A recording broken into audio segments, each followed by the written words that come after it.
17 নং পশ্চিম বাকলিয়ার কর্মপরিষদ সদস্যবৃন্দ, আমার সামনে উপস্থিত অত্র এলাকার মা ভাইরা, আসসালামু আলাইকুম ওয়া রাহমাতুল্লাহি ওয়া বারাকাতুহু। আপনারা কেমন আছেন? আপনারা কেমন আছেন? আমরা মুসলমান হিসাবে আমাদের জন্য আল্লাহর পক্ষ থেকে সবচেয়ে বড় একটি নিয়ামত হচ্ছে মাহে রমজানের এই রোজা। এটি হচ্ছে রহমত, মাগফিরাত এবং নাজাতের এই মাস। এটি গোটা মুসলিম উম্মার জন্য আল্লাহর পক্ষ থেকে বিশেষ একটি রহমত। আমরা সে রহমত পেতে যাচ্ছি। বাংলাদেশ জামাত ইসলামী এদেশের মানুষের আশা আকাঙ্ক্ষার প্রতীক। এদেশের হতদরিদ্র, অসহায়, সুবিধা বঞ্চিত মানুষের পাশে বাংলাদেশ জামাত ইসলামী অতীতেও ছিল, এখনো আছে, আগামীতেও ইনশাআল্লাহ আমরা এদেশের মানুষের পাশে ইনশাআল্লাহ দাঁড়াবো।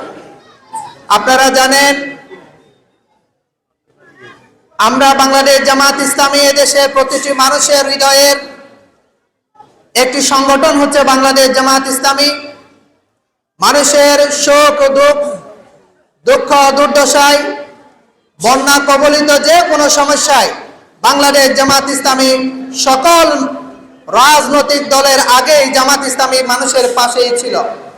আজকে তারই অংশ হিসাবে আমরা এই এলাকার মানুষের জন্যই সামান্য উপহারটুকু নিয়ে আপনাদের ধারে এসেছি। আমরা আপনাদের কাছে দোয়া চাই, আগামী দিনে একটি সুন্দর সমাজ বিনির্মাণের জন্য, ইসলামী রাষ্ট্র কায়েম করার জন্য, কল্যাণমূলক রাষ্ট্র প্রতিষ্ঠার জন্য, ইনসাফ ভিত্তিক সমাজ কায়েম করার জন্য, শোষণ এবং দুর্নীতি মুক্ত বাংলাদেশ গড়ার জন্য, ন্যায় এবং ইনসাফের ভিত্তিতে বর্ণ বৈষম্য, দল মত নির্বিশেষে সকল মানুষকে সাথে নিয়ে আগামীর একটি ইনসাফপূর্ণ বাংলাদেশ গড়তে চাই। সেটি বাংলাদেশ জামাত ইসলামের স্বপ্ন। আমার সামনে যারা রয়েছেন, আমরা আপনাদের কাছে বিনীতভাবে অনুরোধ জানাই, আগামী দিনের যে কোনো সমস্যায়, যে কোনো প্রয়োজনে, দেশের স্বার্থে, দুর্নীতির বিরুদ্ধে, অন্যায়ের বিরুদ্ধে, কল্যাণের জন্য জামাত ইসলামী এবং ইসলামের পক্ষে আমরা আমাদের পূর্ণ সমর্থন দিয়ে একটি দুর্নীতিমুক্ত বাংলাদেশ গড়ার জন্য আমরা আপনাদের সামনে এসেছি। প্রিয় বোনেরা, প্রিয় ভাইয়েরা, আমরা পশ্চিম বাকলিয়াকে নিয়ে একটু ভাবি, পশ্চিম বাকলিয়াকে নিয়ে আমরা অগ্রসর হই। আমরা এই এলাকাকে একটি মাদক মুক্ত, সন্ত্রাস মুক্ত, চাঁদাবাদ মুক্ত, দুর্নীতি মুক্ত, বৈষম্যহীন একটি এলাকা আমরা গঠন করতে চাই। সেই এলাকা গঠনের জন্যই আমরা আপনাদের সহযোগিতা চাই। আপনারা সেই সহযোগিতা আমাদেরকে দিয়ে যাবেন। আমরা আপনাদের কাছ থেকে সেই সহযোগিতা চাই। আমরা আগামী দিনে পশ্চিম বাকলিয়ার সকল মানুষকে নিয়ে অন্যায়, শোষণ, বৈষম্যহীন একটি ইনসাফপূর্ণ সমাজ কায়েম করার মধ্য দিয়ে আমরা এই দেশের মানুষকে কল্যাণের দিকে আমরা এগিয়ে নিয়ে যেতে চাই।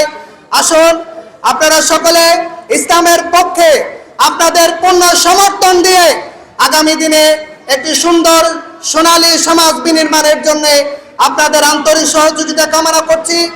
আজকে যারা আমাদেরকে ধন্য করার জন্য, আমাদের ডাকে যারা সাড়া দিয়েছেন, সকলকে আমরা পশ্চিম বাকলিয়াবাসীর পক্ষ থেকে, পশ্চিম বাকলিয়া বাংলাদেশ জামাত ইসলামীর পক্ষ থেকে আন্তরিক মোবারকবাদ এবং অভিনন্দন জানিয়ে আমার বক্তব্য এখানে শেষ করছি। খোদা হাফেজ। বাংলাদেশ জিন্দাবাদ, বাংলাদেশ জামাত ইসলামী জিন্দাবাদ। সম্মানিত মা এবং বোনেরা, সম্মানিত উপস্থিতি, এখন আমাদের সামনে সংক্ষিপ্ত বক্তব্য রাখবেন আজকের প্রোগ্রামের সম্মানিত বিশেষ অতিথি, বাকলিয়া থানা জামাত ইসলামীর সংগ্রামী আমির জননেতা অধ্যক্ষ সুলতান আহমদ। জননেতা অধ্যক্ষ সুলতান আহমদ আমাদের সামনে কথা বলবেন। এরপরে আমরা আমাদের মূল প্রোগ্রামে যাবো ইনশাআল্লাহ। আউযু বিল্লাহি মিনাশ শাইতানির রাজিম। বিসমিল্লাহির রহমানির রহিম। আজকের ইফতার সামগ্রী বিতরণ অনুষ্ঠানের সম্মানিত সভাপতি, উপস্থিত বাকলিয়া 17 নং পশ্চিম বাকলিয়াড়ের সম্মানিত আমির জনাব কামাল হোসাইন, সেক্রেটারি এবং অন্যান্য দায়িত্বশীল বৃন্দ, আসসালামু আলাইকুম রহমতুল্লাহ। সম্মানিত উপস্থিতি, আমি বেশি কথা বলবো না, যেটা করার জন্য আসছে আমরা দ্রুত সেই বিতরণ অনুষ্ঠানই শুরু করব। আমরা শুধু এতটুকু বলতে চাই, এই পশ্চিম বাকলিয়ায় আমরা আজকে যতগুলো লোক আছি, যাদের ইফতার সামগ্রী কিংবা সহযোগিতা প্রয়োজন, সেই তুলনায় আমরা মাত্র 500-600 প্যাকেট ইফতার নিয়ে আপনাদের সামনে এসেছি। আসলে একটা দলের পক্ষে, একটা সাধারণ মানুষের পক্ষে পুরো একটা এলাকাকে, পুরো একটা সমাজকে সহযোগিতা করা সম্ভব নয়।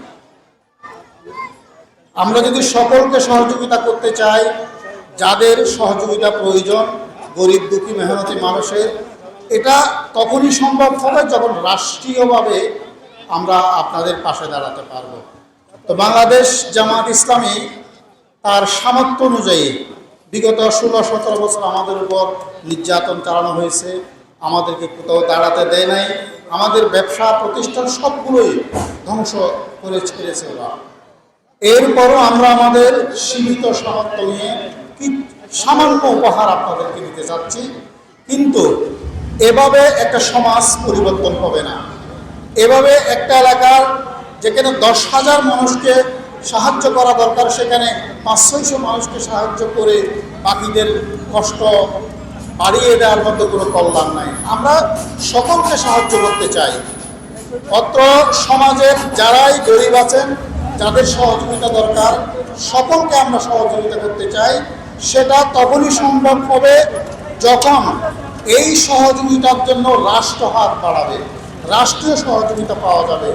আর বাংলাদেশ জামাত ইসলামী রাষ্ট্রীয় পর্যায়ে ইসলাম প্রতিষ্ঠার মাধ্যমে ইসলামী সমাজ কায়েম করার মধ্য দিয়ে এদেশের সকল মানুষকে সহযোগিতা করার আপ্রাণ চেষ্টা চালিয়ে যাচ্ছে। আশা করি বাংলাদেশ জামাত ইসলামীর ইসলাম প্রতিষ্ঠার এই সংগ্রামে আপনারা সকলেই আন্তরিকভাবে সহযোগিতা করবেন। আপনাদের সহযোগিতা পেয়ে আমরা যদি আমাদের কাঙ্ক্ষিত লক্ষ্যে পৌঁছতে পারি, ইনশাআল্লাহ এদেশে মেহনতি মানুষ, যারা গরিব, যারা দুঃখী, তাদের সকলকে সহযোগিতা শুধু নয়, এমন একটা সমাজ আমরা গড়ে তুলব যেখানে আপনাদেরকে সহযোগিতার জন্য ঘরের বাইরে আর আসতে হবে না। আল্লাহ আমাদের সকলকে সুন্দর একটা সমাজ যেন আমরা করতে পারি, সেই দোয়া কামনা করছি। আসসালামু আলাইকুম। আমি আপনাদের একটা অনুরোধ জানাবো, আপনারা যারা টোকেন পেয়েছেন সকলের জন্য আমাদের কাছে প্যাকেট আছে, তাই আপনারা বিশৃঙ্খল করবেন না, একজনের দুজনে ঢুকবেন। আপনারা যদি তাড়াহুড়ো করতে গিয়ে আহত হন, আমরা আহত হব, আমরা ব্যতীত হব। তাই ধীর স্থিরভাবে সকলে পাবেন ইনশাআল্লাহ। প্রথমে আমরা মা বোনদেরকে দেবো, এরপর আমাদের পুরুষ ভাইরা ঘুরে এদিক দিয়ে ঢুকে এদিক দিয়ে বের হবে। তাই এদিক দিয়ে বাম পাশ দিয়ে কেউ ঢুকতে চেষ্টা করবেন না, যাতে বাম পাশ দিয়ে বের হতে পারে। আপনাদের সকলের সহযোগিতা আশা করছি। জামাতের কর্মীরা সারা পৃথিবীতে কালেমার দাওয়াত দিয়ে যাবে। জামাতের কর্মীরা সারা পৃথিবীতে কালেমার দাওয়াত দিয়ে যাবে। কোরআনের আলোকে সমাজ বিনির্মাণ, কোরআনের আলোকে সমাজ বিনির্মাণ, হাজার জুলুম বাধা উতরে যাবে। জামাতের কর্মীরা সারা পৃথিবীতে দিয়ে যাবে। জামাতের কর্মীরা সারা পৃথিবীতে কালেমার দাওয়াত দিয়ে যাবে।